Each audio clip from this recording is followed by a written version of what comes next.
Assalamualaikum. Welcome to RC Embroidery, Hope Art and Craft.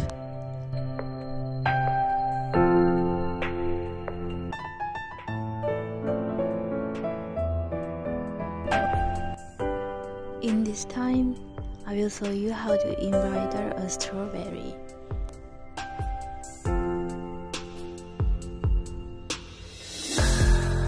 I hope this video will so useful for those who want to learn more about embroidery. Any question or anything else, please leave me a comment in the comment column. Subscribe and press the bell in order not to miss interesting.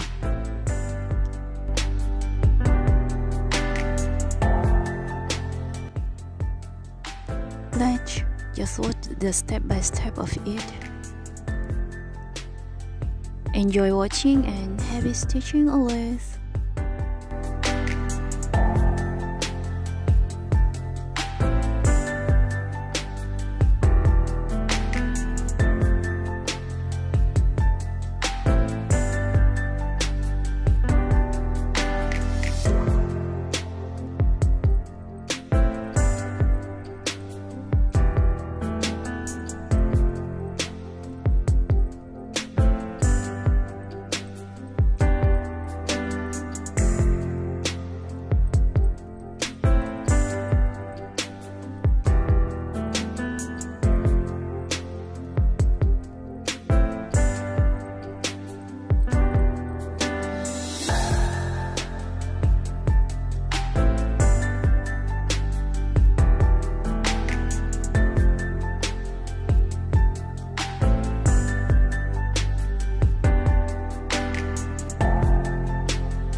For the flower, I using cast-on ring stitch. So the result was round look like ring. Round is not straight. The straight the one is cast on stitch. So we don't match it. I make 15 look, but you can make more than it.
Thank you for watching. See you in the next video, inshallah. Assalamualaikum warahmatullahi wabarakatuh.